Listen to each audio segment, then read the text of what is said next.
30 second के लिए सभी अपनी आंखें बंद करेंगे। 30 सेकंड के लिए। और मेरी बात सुनेंगे। अभी सभी को बताया कि हम सब क्या हैं? हम सब एक आत्मा हैं। आत्मा कहाँ रहती है? भ्रुकुटी के बीच में, दोनों आँखों के ऊपर, मस्तक के बीच में जो स्थान है वो आत्मा के रहने का स्थान है। सब वहाँ पे देखेंगे अपने आप को।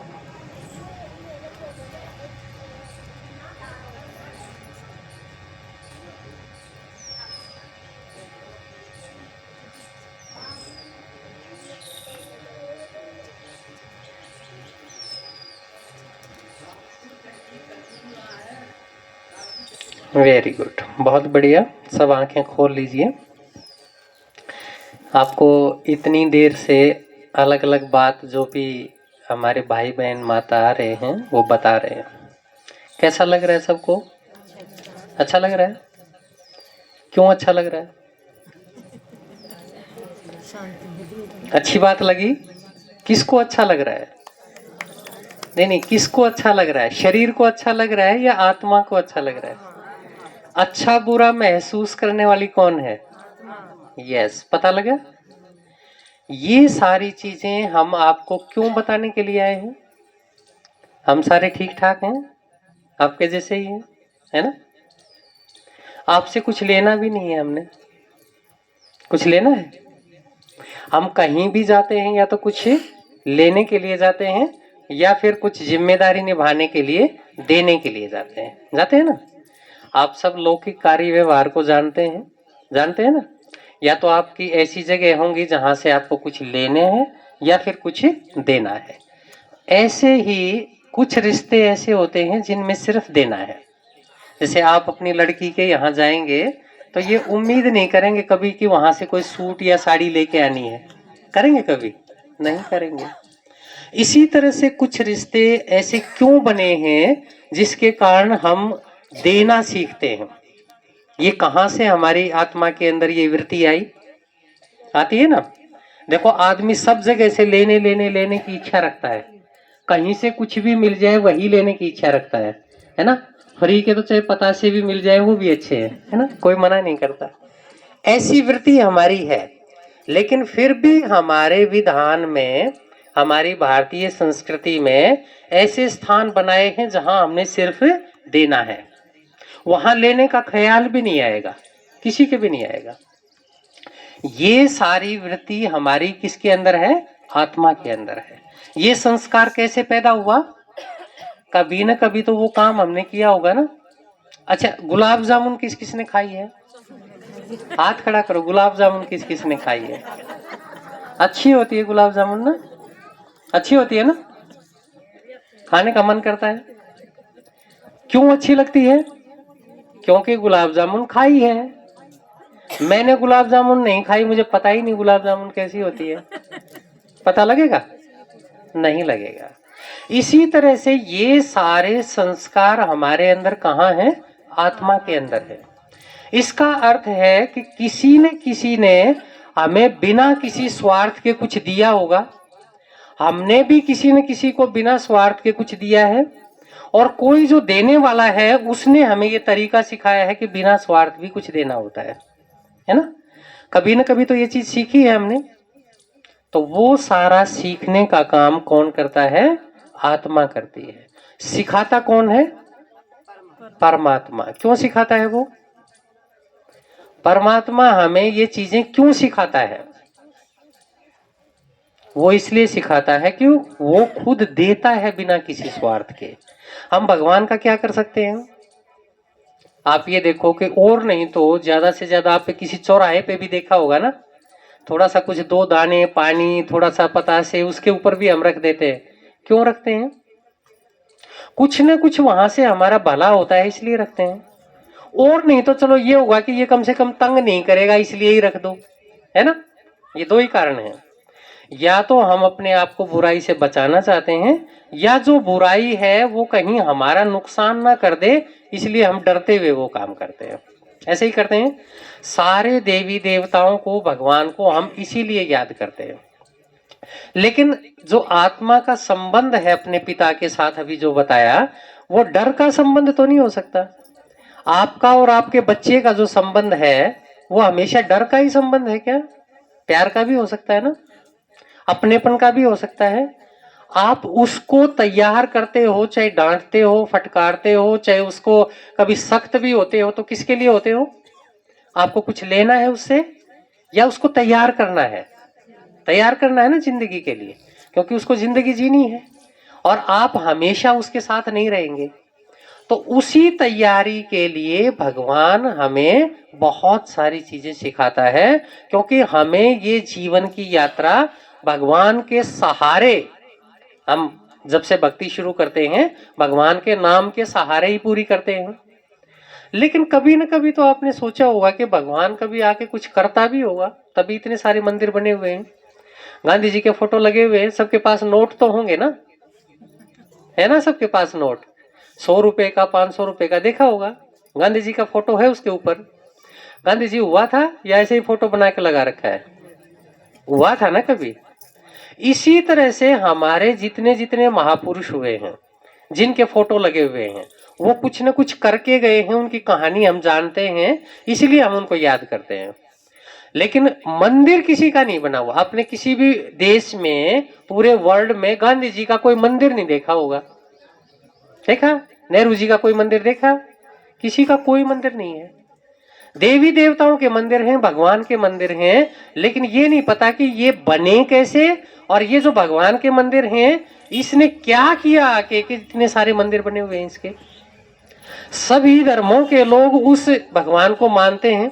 आत्मा जब बहुत परेशान हो जाती है तो अल्टीमेटली अपना सब कुछ उसके ऊपर छोड़ देती है कि अब तू जो सब करेगा वो ही सही है, तेरी रजा में मैं राजी हूं।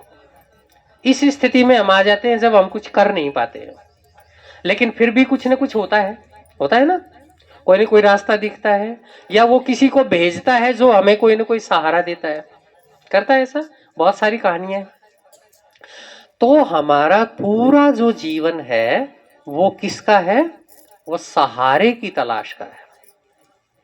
चाहे हम परिवार में पिताजी को ढूंढते हैं, बेटे को ढूंढते हैं, रिश्तेदारों को ढूंढते हैं, किसी को भी ढूंढते हैं, किस लिए ढूंढते हैं? सहारे के लिए ढूंढते हैं। और जबकि पता है ये सारे सहारे कैसे हैं? अल्पकाल के हैं, विनाशी सहारे हैं। असली सहारा तो इतनी सारी भक्ति में गया है, सब किसका सहारा है? असली भगवान का सहारा है। क्यों सहारा है असली भगवान का? क्योंकि भगवान एकमात्र ऐसा है जो हमारी आत्मा का पिता है। ये सारे जो सहारे हैं ये हमारे शरीर के साथी हैं, शरीर के सहारे हैं। आत्मा को क्या चाहिए, आत्मा को किस चीज की जरूरत है, ये भाव समझने का काम किसका है? भगवान का है। और कभी न कभी आके वो ये काम करता होगा, तभी हम उसको इतना याद करते हैं। तो वो जैसे अभी भाई ने बताया, वो भगवान का आके करने का काम अभी है। क्योंकि गीता में भी बताया है, जब मैं आता हूं तो मुझे कोटों में कोई और कोई में भी कोई पहचानता है। ऐसा क्यों है? अगर वो मोर मुकुट लगा के आए, राम की तरह धनुष बाण लेके आए, या हनुमान जी जैसे गदा वदा ये सब चीज करके आए, या गणेश जी की तरह ऐसे सूंड वूंड लगा के आए, तो फिर क्या हो जाएगा? वैसे ही बहुत ड्रामा हो जाएगा। वो किसको सिखाएगा, क्या पढ़ाएगा, कब करेगा, ये सब करने के लिए टाइम ही नहीं होगा। अब आपके पास, आपके गांव में मान लिया प्रधानमंत्री जी आ जाते हैं, आपको जाके उससे मिलने के लिए, अपनी बात कहने के लिए टाइम मिलेगा? मिलने ही नहीं देंगे, ताम झाम ही इतना होगा, इतने लेयर की उसकी जो है ना सिक्योरिटी होगी, आपको कोई घुसने ही नहीं देगा। ऐसे ही भगवान आए तो उसको कौन छोड़ेगा? ये तो थोड़े टाइम के है ना, मंत्री हैं, मुख्यमंत्री हैं, प्रधानमंत्री हैं, राष्ट्रपति, तो थोड़े टाइम के हैं, कोई 5 साल के लिए, कोई 2 साल के लिए, कोई 10 साल के लिए, है ना। और भगवान कितना इंपॉर्टेंट है? क्यों इंपॉर्टेंट है?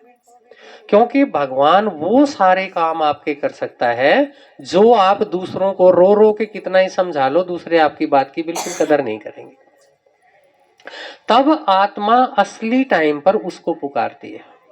आपने देखा होगा ना, जब भी ज्यादा भीड़ पड़ती है, आपके मन से, आपके दिल से आपको माँ की, पिताजी की याद आती है। जब आप परेशान हो जाते हैं, आती है ना, लौकिक में भी आती है। इसी तरह से आत्मा के साथ उसका संबंध जुड़ा हुआ है। तो जब वो सब जगह से निराश हो जाता है, आत्मा सब जगह से निराश हो जाती है, तो किसको याद करती है? भगवान को याद करती है। और ये हमारे इतिहास में आपने देखा होगा, चाहे वो आप द्रौपदी का उदाहरण देख लीजिए, चाहे वो और आप दूसरे उदाहरण देख लीजिए, कितने भी भगवान ने कभी न कभी किसी न किसी रूप में हरेक की सहायता जरूर की है ना। तो इसका मतलब वो ऐसे रोने चिल्लाने से तो नहीं सुनता है। सुनता किसकी है? वो हमारे मन की आवाज को सुनता है। इसलिए क्या कहा जाता है? सच्चे दिल पर साहब राजी होते हैं, तेज दिमाग के ऊपर नहीं होते हैं, बहुत बढ़िया मकान के ऊपर, धन दौलत के ऊपर राजी नहीं होते हैं कभी भी। किसके ऊपर होते हैं? जिसकी भावना सच्ची होती है उसके ऊपर राजी होते हैं। तो कितना गहरा ज्ञान है उसको, हमारे हरेक का ज्ञान है ना। जैसे बच्चे को कुछ भी चोट लग जाती है, तो जो अच्छे माँ बाप होंगे उनको महसूस हो जाता है कि कुछ न कुछ गड़बड़ है, आज मन नहीं लग रहा, थोड़ा चित्त शांत नहीं है, पता लग जाता है ना। ऐसे ही भगवान को हमारे हरेक संकल्प का पता होता है। भगवान को इस पूरे सृष्टि के नाटक का पता है, हमने कब कब कहां कहां किस किस रूप में हरेक ने जन्म लिया, भगवान को उसका सबका पता है। कितना अच्छा नहीं लगेगा? आपको मान लिया प्रधानमंत्री के साथ आपका संबंध है, ठीक है, आपका रिश्तेदार है प्रधानमंत्री। प्रधानमंत्री छोड़ो, आपका एक सरपंच के साथ ही, आपके घर में सरपंच है, तो भी आपके अंदर कितनी अपने आप को अंदर मजबूती महसूस करोगे, ठाठ महसूस करोगे ना। आपके अंदर कोई एसपी है, कलेक्टर है, वो आपके घर में आपका बच्चा है, तो आपको कुछ भी सोचने की जरूरत ही नहीं है दुनियादारी की, सब आके आपकी सेवा करेंगे। और भगवान जो है, पूरे जो सृष्टि का, तीनों लोकों का मालिक है, अगर आप उसके बच्चे हैं, जब आपको ये स्मृति आ जाएगी तो क्या हो जाएगा? आपको किसी तरह की चिंता करने की जरूरत नहीं है। कोई चिंता करने की जरूरत है? आपको तो लौकिक में तो एक बार फिर भी बताना पड़ेगा कि ये दिक्कत है, वो तुरंत ठीक हो जाएगी अगर आपके घर में अच्छी जान पहचान है तो। और भगवान ऐसी ताकत है एकमात्र, जिसको आपको बोल के बताने की भी जरूरत नहीं है। पहला काम क्या करना है? आपने उसके साथ अपना संबंध जोड़ना है। कनेक्शन और रिलेशन दोनों चीजें आपस में जुड़ी हुई है। आपका संबंध किस आधार से जुड़ेगा? आपका संबंध, जैसा आपका रिश्ता होगा वैसा ही आपका संबंध उसके साथ जुड़ेगा। वैसे भी आप देखो, किसको याद करेंगे हम? जिसके साथ हमारा स्नेह होगा। और स्नेह किसके साथ रखना है? प्यार किसके साथ रखना है? जो हमारा सब कुछ करने वाला है उसके साथ रखना है। प्रधानमंत्री का भी ऑप्शन है आपके पास और चपरासी का भी ऑप्शन है। किसके साथ आप दोस्ती बनाओगे? प्रधानमंत्री के साथ बनाओगे। चपरासी तो सारे आपकी सेवा करेंगे। लेकिन जो छोटे छोटे गुरु गोसाई हैं, देवी देवता हैं, उनको भी मजबूरी में हम जितना याद करते हैं, उसके बेचारे की जितनी सामर्थ्य है उतना वो भी सहारा देते हैं।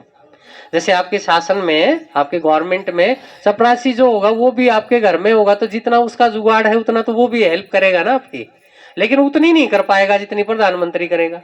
कर पाएगा क्या? नहीं कर पाएगा। इसी तरह से भगवान यही कहता है कि ये जब भक्ति मार्ग शुरू होता है, तो जब आपके पास कुछ भी सहारा नहीं बनता, तो आप क्या ढूंढोगे? वैसे भी अपने देसी हिसाब में क्या ढूंढते हैं हम? कोई ना कोई जुगाड़ ढूंढते हैं, है ना। भाई इसका कुछ ना कुछ तो इलाज निकालो, कुछ ना कुछ जुगाड़ करो इसका। तो ऐसे ही कुछ ना कुछ छोटा मोटा जहां जो मिल गया, उसी की आराधना, उसी का पूजा पाठ करके हम अपने आप को सोचते हैं कि चलो हमने कुछ तो कर लिया है, भगवान सुनेगा। फिर भी सुनेगा भगवान ही। और जब भगवान सीधा ऑफर कर रहा है कि मैं आपकी सारी दुख तकलीफ सदा काल के लिए दूर करने के लिए तैयार हूं, तो क्या करेंगे? उसकी बात सुनेंगे या फिर औरों की बात सुनेंगे? तो अब ये टाइम विशेष टाइम है जिसमें हम उस भगवान की, उस बाप की बात सुनने का अवसर प्राप्त करते हैं और हर प्रकार से अपने आप को भरपूर कर सकते हैं। देखो, आदमी को किस किस चीज की जरूरत पड़ती है? तन की, मन की, धन की, जन की, संबंध की, संपर्क की, इन्हीं की जरूरत पड़ती है ना। शरीर ठीक होगा तो क्या करेंगे? मान लिया मेरा शरीर ठीक नहीं है, मेरे घर में बहुत सारे पैसे भी हैं, सब कुछ है, सब मुझे बहुत प्यार भी करते हैं, लेकिन तकलीफ जो मुझे है उसको कोई बांट सकता है क्या? कोई नहीं बांट सकता। दूसरे क्या करेंगे? ढांढस देंगे, हौसला बढ़ाएंगे, इलाज कराएंगे, भुगतना तो मुझे ही पड़ेगा ना। इसी तरह से तन बहुत अच्छा चाहिए हमें। हमारे पास तन भी बहुत अच्छा है, धन भी बहुत अच्छा है, रिश्तेदार भी हैं, सब हैं, लेकिन हमारा मन बहुत बेचैन रहता है। कोई इसका इलाज कर सकता है? कोई नहीं कर सकता।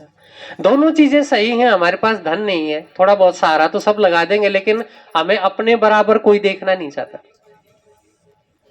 इसी तरह से जन, रिश्तेदार, हमारे परिवार रिश्तेदार हमारे बहुत अच्छे नहीं हो, हम बहुत अच्छे हों तो भी हमेशा परेशानी रहेगी ना।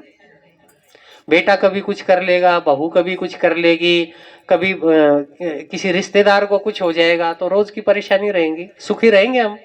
नहीं रहेंगे। इसी तरह से संबंध संपर्क हमारा, जिन लोगों से मिलना जुलना उठना बैठना है, अगर उनको तकलीफ रहेगी तो हमें भी सुख नहीं हो सकता है। तो भगवान ये सारे प्रकार का सुख देने के लिए अभी आया हुआ है और उसने तरीका बताया है।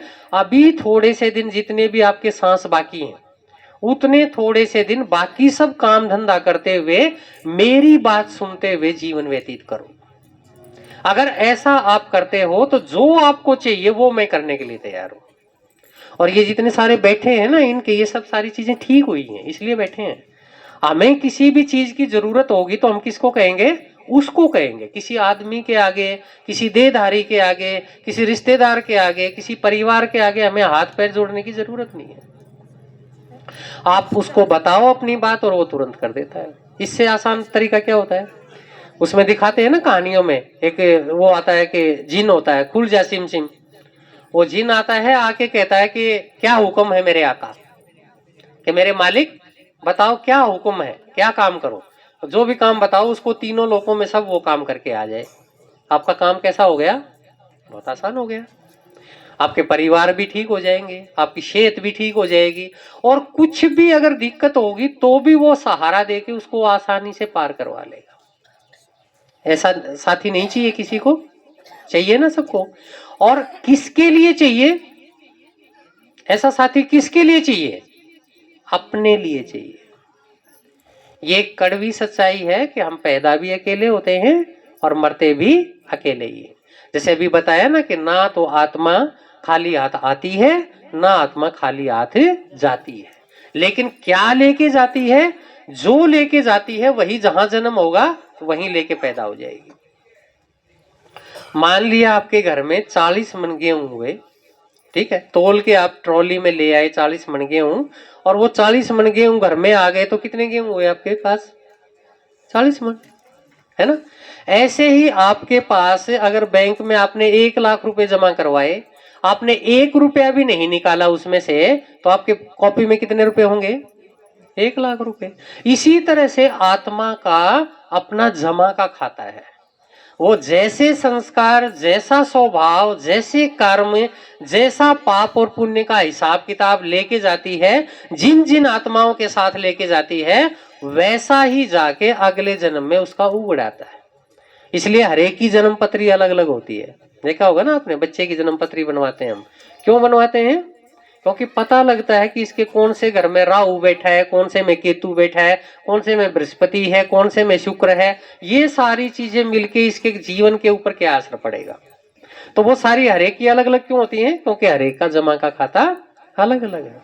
तो ये सारी चीजें कैसे काम करती हैं, कैसे हम अलग अलग जन्म लेते हैं, कहाँ लेते हैं, किन लोगों के पास लेते हैं। अभी मैं थोड़े दिन पहले पढ़ रहा था, एक कहानी बहुत अच्छी थी। गुजरात के बड़ौदा हाउस में जो महारानी रहती हैं, वो बड़ौदा हाउस जो मकान है, पूरे वर्ल्ड में इतना महंगा घर किसी का नहीं है। कितनी कीमत है उसकी मालूम है आपको? 25,000 करोड़ रुपए का घर है वो। कितने रुपए का घर है? 25,000 करोड़ रुपए का। दुनिया के अंदर अमीर बहुत हैं, घर किसी का इतना बड़ा नहीं है। इसी तरह से विजय राजे गायकवाड़ का नाम है, और वो घर कितने जगह में बना हुआ है मालूम है? 700 किलो में बना हुआ है, 700 एकड़ में। घर को देखने के लिए 150 रुपए की टिकट है, अगर कोई देखना चाहे तो। वो आत्मा वहां कैसे पैदा हुई? कुछ किया होगा तभी पैदा हुई ना।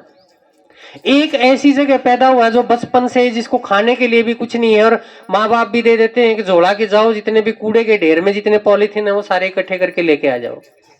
देखा होगा ना ये भी आपने। ऐसा क्यों हुआ? कुछ ना कुछ किया है इसलिए तो ऐसा हुआ ना, नहीं तो दोनों, वो भी आदमी है वो भी आदमी है। वो ये थोड़ी ना कि कोई बहुत सारा खाना खा जाती है, वो तो थोड़ा सा और खाती है बेचारी जो महारानी है। और वो दूसरा है, वो भी इसी तरह से खाना खाता है अपने हिसाब से। तो मनुष्य मनुष्य के बीच में कितना सारा अंतर है, ये सारी कहानी भगवान आके भी बताता है कि ये क्यों होता है, कैसे होता है, और अभी अगर आपको ठीक करना है तो आप कैसे उसको ठीक कर सकते हो, ये तरीका है। एक तो ये बता दिया, एक्सरे आ गया भाई आपके अंदर ये बीमारी है, एक्सरे को लिए घूमते रहो जी मेरे तो ये बीमारी है। एक ये भी बता दे कि ये देखो ये दवाई है आपकी, ये बीमारी है, ये दवाई ले लो, और ये दवाई लेने के बाद ये बीमारी आपकी ठीक हो जाएंगी, तो चैन सा हो जाएगा ना। तो भगवान सिर्फ ये कहानी नहीं सुनाता कि आप कैसे कैसे रहे, आपने क्या क्या किया, ये सब चीजें नहीं बताता, ये तो बता दी। इसके बाद ये बता देता है कि पहले जो खराब हो गया उसको ठीक कैसे कर सकते हैं, और आगे आने वाला जो है उसको किस विधि से हम जीवन जिए जिससे हमारा सदा काल का खाता भरपूर हो जाए, सदा काल के सारे भंडारे भरपूर हो जाए। तो ये चीजें आपको धीरे धीरे आगे भी बताते रहेंगे। अभी आपका कोर्स करवाएंगे तो उसमें डिटेल से बताएंगे आपको करना क्या है। और जैसे अभी बताया कि आपको कुछ नहीं करना, अपना काम करना है, 1 घंटा भगवान जो कहता है वो बात सुननी है, और जो उसने कही है वैसा करना है, कोई विशेष काम नहीं करना है। क्योंकि भगवान को पता है कि सबकी हालत कैसी है। अब मैं माता जी को बोलूं कि माता जी सुबह उठ के 500 दंड बैठक लगाने पड़ेंगे, माता जी के भाई ये ज्ञान योग अपने पास ही रख, मेरी तो हालत वैसे ही टूटी पड़ी है ना। तो इस तरह के काम नहीं बताता भगवान, क्योंकि उसको पता है सबकी हालत ही खराब है। सिर्फ क्या कहता है कि मन को टिका के मेरे में लगाना है, और वो टिकाना भी कैसे है वो ही बता देता है। वैसे हमारा नहीं टिकेगा हमारे हिसाब से, हम अपने मन को क्या शरीर को ही नहीं टिका सकते, थोड़ी देर में कभी इधर करवट बदलते हैं कभी इधर बदलते हैं ना, शरीर भी टिकने का नहीं रहा। तो मन तो बहुत बहुत सूक्ष्म चीज है। तो मन जब आपका टिक जाएगा वो विधि वो बताएगा, और उसको टिकने का तरीका क्या है वो कहता है कि मन को मेरे में लगा दो, बस मुझे याद करो, पहले जब टाइम मिले तब याद करो, धीरे धीरे सब काम करते हुए मैं याद रहूंगा, तो मन को आपको किसी भी प्रकार की परेशानी नहीं होगी। और फिर मन जब आपका ऐसा हो जाएगा तो जो आप कहोगे उससे मन मन में ही कहना है, गीत गा के चिल्ला के नहीं कहना है, मन से बता दो उसको, बस वो वैसे ही कर देगा। इससे आसान तरीका क्या हो सकता है। तो ये सारी जो छूट है, ये सारी जो लूट है, ये सारा जो मौका है, ये इसी टाइम पर है जब गीता के अंदर जो कहा है कि जब मैं आता हूं, कब आता हूं, यदा यदा ही धर्मस्य ग्लानिर्भवति भारत, जब पूरे इस संसार में धर्म की ग्लानि हो जाती है, अर्थात सबको पता है कि धर्म क्या है, कहाँ टिकना है, लेकिन आत्मा इतनी कमजोर होगी कि टिक नहीं पा रही है ना। एक आदमी बीमार उठा है, उसको कहेंगे कुर्सी है, देखो मैं बैठा बैठा भी उठा लेता हूँ, उठा लिया ना, आप भी उठा लोगे। एक बीमार है जिससे खुद ही नहीं उठा जाता, उसको कहेंगे ये कुर्सी और मेज उठा के थोड़ा उधर रख दो, उसकी हिम्मत होगी? उसको 2 आदमी पकड़ के उठा रहे हैं, वो एक डंडा पकड़ के चल रहा है, कैसे उठाएगा। तो हमारी आत्मा के अंदर इतनी कमजोरी आ गई है कि सही चीज का पता होते हुए भी हमारे अंदर ताकत नहीं है कि उसमें टिक पाए हम। तो भगवान आके पहले वो ताकत भरता है। एक आदमी के चोट लग गई है ना, एक आदमी के चोट लग गई, होठ कट गया, होठ कट गया तो कोई कुछ बताए कोई कुछ बताए कि इसके कुछ लगाओ कुछ लगाओ। एक ने कहा कि इसके हलवा बांधो, हलवा बनाओ इसके बांधो। वो हलवा बनाया, उसके वो बांधे और हलवा अंदर सरक जाए। क्यों? हलवे की भूख थी अंदर, है ना, वो यहां रखे और वो उसको खा जाए। एक ने कहा कि पहले इसको अंदर से भरो तब हलवा यहां टिकेगा। तो इसीलिए भगवान क्या कहता है, पहले किसको टिकाना है, मन को टिकाना है। और मन को कहां टिकाना है, उसके ठिकाने पे टिकाना है। क्योंकि मन को क्या चाहिए, ठिकाना चाहिए। और ठिकाना भी कैसा चाहिए, जो थोड़ा ताकतवर ठिकाना हो। एक तो ये हो कि मैं माता जी कहें कि भाई मुझे थोड़ा उठा दो, मैं भी ऐसा ही हूं माता जी जैसा, तो मैं क्या उठा लूंगा, है ना। सहारा तो वो होगा ना जो कुछ सहारा देगा, उसी को सहारा कहेंगे। भगवान कहता है बस थोड़ा सा तुम इतना सा ध्यान कर लो कि मुझे याद कर लेना बीच बीच में, धीरे धीरे वो याद पक्की हो जाएगी, बाकी मैं अपने आप उठा लूंगा। तभी तो वो भगवान है ना, तभी तो वो सर्वशक्तिमान है।